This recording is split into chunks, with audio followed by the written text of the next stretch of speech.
Hi, it's me, Brody, again on a very rainy day outside. Today, you can have a look at that. Look, it's raining and it's boring. And if I was an old man, I'd probably be snoring. Anyway, I'm struggling for content that's interesting for my 12 viewers. But I had quite a stark memory of a time when I sold my deceased mother's nursing gear on like Gumtree or eBay or something. And I explained that my mum, Alethea MacLeod, had died very quickly from cancer and how much of a shock it had been, and how there were a lot of mistakes and errors leading up to her care and her eventual demise.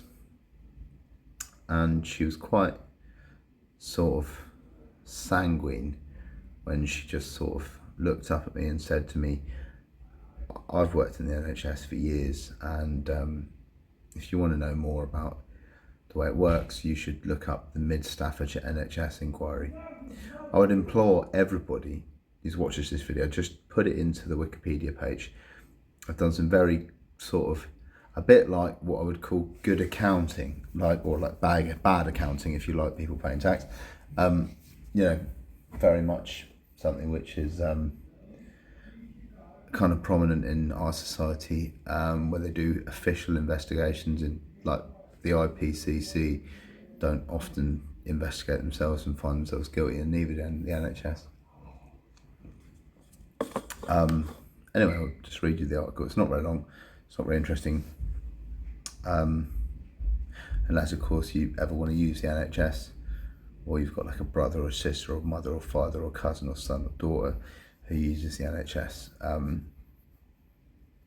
I've faced a lot of corruption firsthand and exposed quite a few NHS staff for severe wrongdoing, and it's like a real headfuck, because you as a British person, most of us see the NHS, rightly so, as kind of heroic, friendly individuals. You go to a hospital, nurse will come and see you with a warm smile and a cup of tea and reassuring air about them. My mum was a third year nursing student when she died of cancer. She almost qualified, but she never got in to finish her degree. Anyway, here's a document about some shit I've routed through various different AI systems. Isn't really very, it's just artificial intelligence bumwash, but it's fairly interesting. And you've got to question the NHS basically. Like, I respect them, but there's a bit of a cancer within it, and the only way we're going to change that is if people raise awareness of these kind of situations. So it goes like this: the Mid-Staffordshire scandal, a systemic failure and the fight for accountability.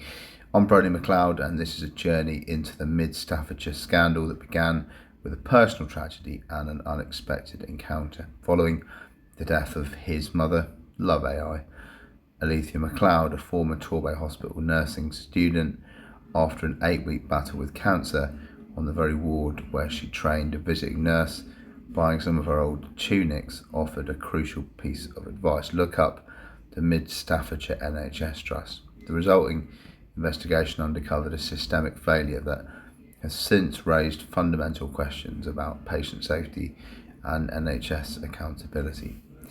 A catalogue of excess deaths. The Mid-Staffordshire NHS Foundation Trust, operating Stafford Hospital, came under scrutiny for egregious failures in care and alarmingly high mortality rates.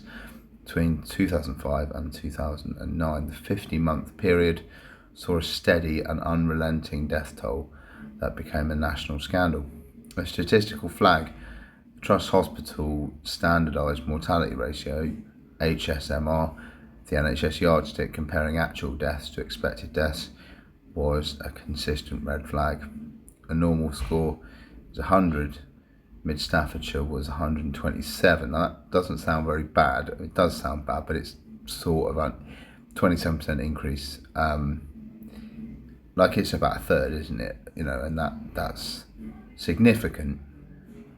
A figure 20% higher than normal average was a rate sustained every single month for over 4 years. So, like if you look at it like that, 27% higher, a third almost, or a quarter. Let's call it. I mean, call it a quarter.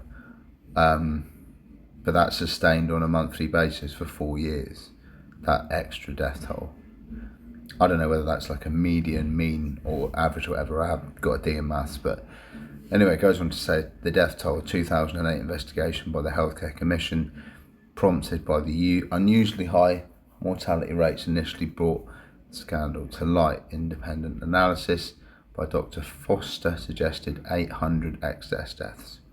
Campaign groups and whistleblowers pushed this number to as high as 1,200 people who should not have died. The Healthcare Commission calculated the probability of this being random was less than 5%. So it was like, statistically, it's like a bit of a lottery. Neglect and the Francis Report. The Francis Report, public inquiry into the failings, revealed a catalogue of preventable physical and psychological harm, including deaths. The inquiry highlighted inadequate staffing levels and a pervasive culture where staff were afraid to voice concerns. The sheer scale and prolonged nature of the neglect have led many to question the official narrative, suggesting the true motives behind the systemic failure may lie in something more sinister than simple mismanagement, perhaps an abnormality tied to organised crime or gangs or sects or even cults or the highly lucrative clandestine world of organ harvesting. Here are some of the documented neglects, right? Patients dying of thirst, families finding fellow relatives dehydrated with the cracked lips, begging for water as nurses walk past. That happened to my mum a couple of times. One woman was forced to try and ring 999 from her hospital bed after the staff said that they were too busy. You know, she needed an ambulance and medical support and they weren't giving it to her. There's patients who actually starved because it claims food trays were left out of reach for weeks. I mean, it seems a bit fucking ridiculous that like a tray of food's going to be left at the end of someone's bed for long enough for them to starve. But like that's what it said on AI, so you know, don't trust everything you read. But maybe it's true. I mean, I don't know. Patient was left in soiled sheets for so long you could smell it in the corridors. And you got the question of accountability. The Mid-Staffordshire public inquiry, led by Robert Francis QC, was a major public undertaking, costing £2 million, producing a 2,000-page report in 2013. The findings, Francis made 290 recommendations, leading to strengthening of national regulatory bodies like the Care Quality Commission and the introduction of a duty of candour. Controversy, despite the evidence, the Francis inquiry suggested the number of excess deaths was maybe 400, arguing that HSMR was misleading and that culture was to blame, not individuals or specific decisions. Critics argued this was an attempt to avoid names, blame and criminal proceedings. In the aftermath, the chief exec, Martin Yates, quit halfway through the scandal, walked away with over 400 grand in severance payments and didn't face any charges, questions or accountability. Sir Robert Francis, who led the inquiry, was knighted a few years later in 2014 for services to healthcare. Meanwhile, whistleblowers were threatened, sacked and gagged. There's extensive evidence of that if you want to Google it. And records were shredded, making it impossible for families to obtain patient charts. There's a pattern of silence and golden handshakes and manipulated statistics that lead to a profound and highly circumspect abnormality. To this day, it kind of remains unsolved. No one really knows. There was an inquiry, but if you read it, it just sort of, it's like throwing a six on the Monopoly board 10 times in a row. It could happen, but it probably isn't a coincidence. The official conclusion, a culture fails to account for the consistent refusal to prosecute individuals, suggesting a systemic cover-up, that no one took the rap for it. Do you know what I mean? It's like, yeah, we just left it. As a witness to first-hand corruption within the NHS, I believe that the core issue is an unchecked power structure. not people know this, but the NHS is actually the biggest employer in Europe. They got 1.3 million staff, and its premises are the location of over 50% of all British citizens' deaths. So if you are going to die somewhere, you'll probably die in hospital. When an organisation with this immense opaque power is allowed to shrug off a death toll of this magnitude, failure is more than systemic. It's clear present danger to the public. Don't be scared of the NHS. Don't be worried that they're going to murder you, because they almost definitely won't. They're very nice people, most of them. I went to Southmead Hospital a few months, like last year sometime. I won't talk about why, but when I was there, there was somebody stood in earshot of me, and they said, there's a woman who's just been admitted to A&E saying that there's a man running around her house with a gun trying to shoot her. She's mortified and very scared, in shock. But she's spoken to the site liaison team, and now she realises that it was all a delusion. I've always said mental health is a bit like a kitchen knife, and psychiatry in general. You can use it to